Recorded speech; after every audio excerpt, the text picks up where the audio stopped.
Aquele bom dia especial para você que começa mais uma semana comigo aqui no canal do Lessa, muito bem informado sobre o Fluminense. Hoje é segunda-feira, dia 18 de agosto e já é pré-jogo. Amanhã já temos Fluminense e América de Cali no Maracanã, valendo vaga nas quartas de final da Copa Sul-Americana. É o Flusão indo para cima, tentando mais uma vaga, já conseguiu na Copa do Brasil, agora se Deus quiser vamos confirmar também essa vaga nas quartas da Sul-Americana. Hoje um dia importante, portanto, no CT Calçachilho, afinal de contas, o técnico Renato Gaúcho vai definir o time titular para este jogo. Poderemos contar com a volta de Freitas, que cumpriu suspensão no Campeonato Brasileiro. Freitas volta na zaga.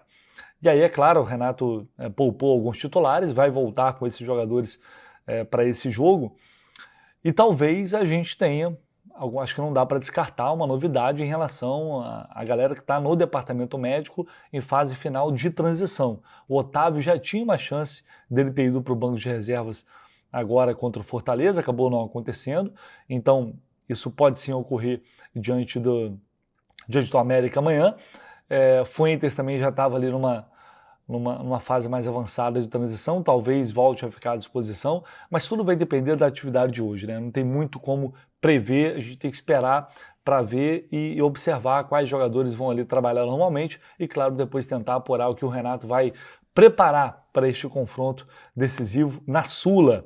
E hoje tem reforço chegando no Rio de Janeiro. Sim, senhor, tem reforço chegando no Rio. Igor Rabelo vai desembarcar no Rio de Janeiro por volta do meio-dia. E claro, a gente vai fazer a cobertura, a gente vai acompanhar para vocês mais uma chegada de um jogador, um reforço contratado pelo Fluminense para a sequência da temporada. Ontem o Igor Rabelo se despediu do Atlético Mineiro, no jogo do Atlético contra o Grêmio.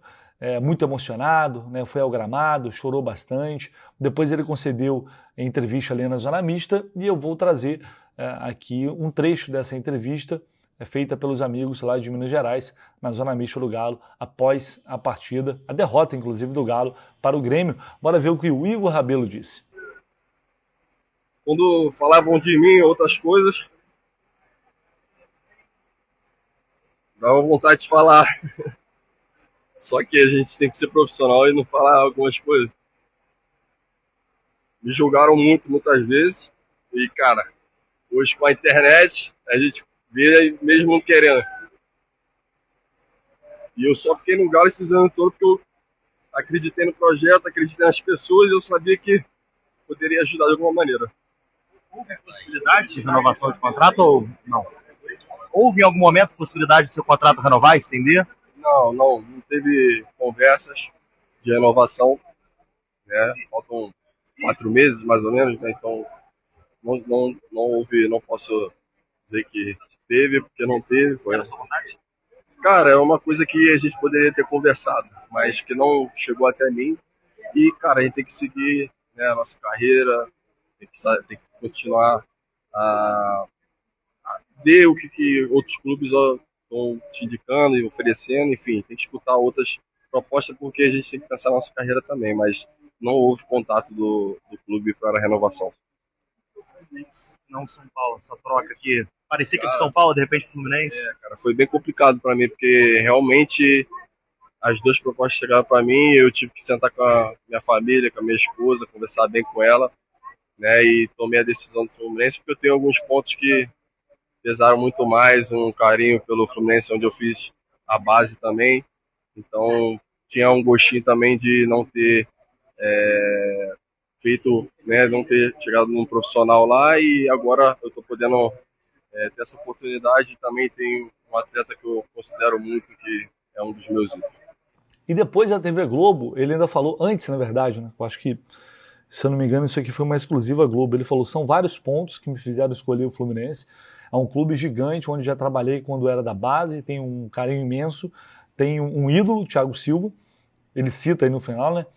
E que está jogando lá, é o local onde nasci, vivi boa parte da minha vida, não pude seguir no Fluminense, mas tinha um sonho de jogar no profissional. Estou indo realizar esse sonho, está dizendo aí o Igor Rabelo. Então é um sonho que ele está indo realizar, que ele disse que está vindo realizar, que é jogar com a camisa do Fluminense no profissional. O Igor Rabelo foi atleta da base do Fluminense, acabou não se firmando, deixou o clube, e aí quis o destino que agora ele tivesse essa oportunidade.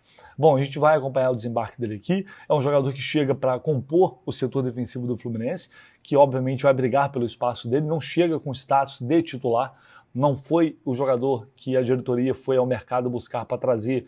Não, esse aqui vai ser a dupla do Thiago Silva. Pode ser que ele conquiste esse espaço no dia a dia, com os treinos, os jogos, pode ser, evidentemente.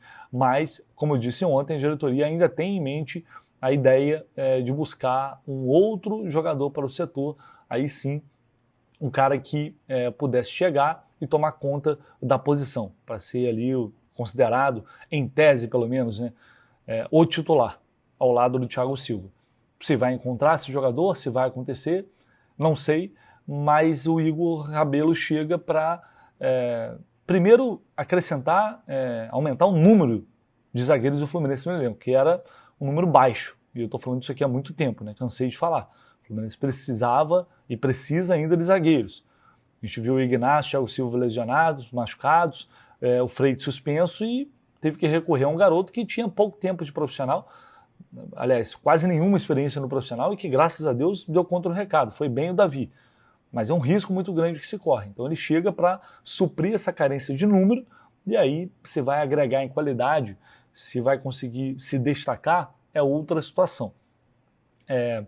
Não creio que ele seja muito inferior aos zagueiros que o Fluminense tem hoje.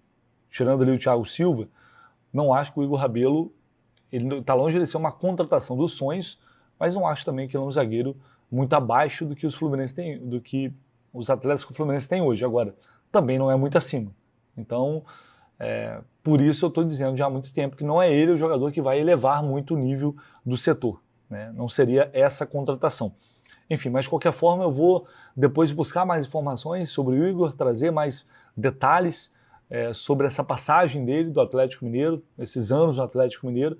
Vou conversar com jornalistas, amigos, setoristas do Atlético, para entender melhor que Igor Rabelo é esse que está chegando ao Fluminense, se ele pode realmente ser útil ou não à zaga tricolor. Bom, vamos falar de Campeonato Brasileiro agora, a rodada que não está encerrada, né? Faltou um jogo para encerrar, mas já temos praticamente aqui a 20ª rodada do Campeonato Brasileiro definida. Só uma coisa que eu esqueci de citar sobre o Igor, ele chega, vai para o CT e evidentemente ele vai ser regularizado para a disputa do Campeonato Brasileiro, já para o jogo do final de semana contra o Bragantino. Mas lembrando, reforçando, ele não pode jogar a Copa do Brasil, já tinha jogado pelo Atlético, e também não pode jogar a Sul-Americana pelo mesmo motivo. O Igor Rabelo só pode jogar o Campeonato Brasileiro. E até por isso o Fluminense também está no mercado ainda buscando outro jogador, justamente por essa questão de ele não ter condições de disputar as competições mata-mata, tá? Então, acho que quase todo mundo sabe disso, mas só para reforçar esse ponto, tá? Vamos à 20ª rodada, encerramento aí, encerramento não, mas quase encerramento da rodada, os jogos de sábado e domingo, além de Fortaleza e Fluminense 2-1, o Ceará ganhou do Bragantino por 1-0, o Vitória empatou com o Juventude 2-2, o Vitória estava ganhando esse jogo no finalzinho, levou o gol do Juventude, gol do Nenê, hein? Nenê foi lá e empatou para o Juventude, o Sport também está metendo 2-0 no São Paulo, o São Paulo conseguiu arrancar e também arrancou o empate lá na Ilha do Retiro. O Sport que, né, vinha sendo saco de pancada, está pontuando, né? Tarde demais? Talvez seja, mas está tentando pontuar para sair lá de baixo. Vitória e Juventude também estão ali na zona da degola. O Bahia ganhou o Corinthians fora de casa, jogo movimentado na Neoquímica Arena, muita intervenção ali do VAR, muita polêmica também. O Bahia conseguiu ganhar o Corinthians, deixa o Corinthians ali numa situação incômoda ainda na 14ª posição. E aí o resultado bizarro, mais surpreendente dessa rodada, não tem como negar, a goleada do Vasco de Fernando Diniz, 6-0 para cima do Santos. Um negócio assustador, o Santos conseguiu levar 6-0 do Vasco no Morumbi. Impressionante. No Palmeiras. Incrível, é um resultado importantíssimo para o Palmeiras fora de casa, pensando em título de Campeonato Brasileiro. E o Cruzeiro, que é outro postulante ao título, vai enfrentar o Mirassol fora de casa, logo mais às 8 da noite. Então a gente tem o Flamengo com 43 pontos na liderança, o Palmeiras 39, o Cruzeiro 37, pode chegar a 40, retomar a vice-liderança, o Bahia no G4 com 33 pontos. E aí a parte que interessa ao Fluminense, né? Vamos lá, esse G6. Primeiro a gente olha o G6, depois olhamos o G4.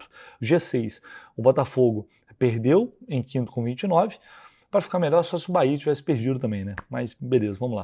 O Botafogo perdeu 29 pontos, o São Paulo empatou. Não ganhou, pelo menos, tá? 29 pontos. Então é torcer para o Mirassol perder também. O Cruzeiro tem que ganhar, mais que ganhar mesmo, para brigar por esse título lá, né? E para a rodada ficar muito boa para o Fluminense, ela já está boa, mas para ficar muito boa, o ideal seria a derrota do Mirassol. E aí o Fluminense ficaria com 27 pontos, ganhou um ponto, aliás, ganhou uma posição na tabela, passou ali para a 8ª posição. E aí, já na próxima rodada, o Fluminense poderia voltar para o G6, no jogo contra o Bragantino. Poderia ultrapassar tanto o Botafogo quanto o São Paulo, que hoje estão ali na 5ª e na 6ª posição. Isso sem contar ali o Mirassol. E daqui a pouco tem um jogo atrasado contra o Mirassol. Então é um cenário positivo depois dessa 20ª rodada. É o que eu tenho falado muito mesmo. É importantíssimo se manter nesse bolo. Tem que ficar nesse bolo. E ver o que vai acontecer nas competições de mata-mata. Se o Fluminense conseguir se manter nesse bolo na disputa, já é um campeonato brasileiro muito digno e assim, né, eu acho que não dá para não levar em consideração, aí para mim é fugir da realidade, que conforme você vai avançando em 3 competições simultâneas, em algum momento você vai ter que abrir mão de alguma coisa. E o Renato tem poupado jogadores ali no Campeonato Brasileiro, e ainda assim tem pontuado. Imagina se tivesse conquistado pelo menos, botando por baixo aqui, 4 pontos, daquelas 4 derrotas consecutivas, 4 pontinhos. Hoje o Fluminense estaria, por exemplo, na quinta posição, exatamente, somente atrás do Bahia. 4 pontinhos, e eram totalmente possíveis, né? Só você pegar, se a gente pegar, analisar o que foram aqueles jogos, era totalmente possível o Fluminense pegar 4 pontinhos ali. Mas beleza, já foi, já passou. Então é manter esse equilíbrio, seguir pontuando, inclusive fora de casa. O Bragantino está numa fase péssima, uma fase muito ruim. É o pior momento do Bragantino no campeonato. E o Fluminense pode se aproveitar disso para, mesmo com um time alternativo, pontuar em Bragança Paulista. Né? E com isso, daqui a pouco chega uma data FIFA, vem o Santos em crise também, antes da data FIFA. A gente se aproveitar disso para sair para essa folguinha no bolo, quem sabe até no G6, e classificado, garantido nas próximas fases da Sul-Americana e também da Copa do Brasil. Então mais uma rodada positiva e, claro, ela só é positiva porque o Fluminense cumpriu o seu papel e venceu dentro de casa o Fortaleza no Maracanã. Fechou, pessoal? Esquece não, deixa o like aí, tá? Se inscreva aí no canal. A gente volta com muito mais informações ao longo do dia. Segunda-feira vai ser movimentada, tem muita coisa para acontecer e, claro, você acompanha aqui no canal do Lessa. Um abraço para todo mundo. Valeu!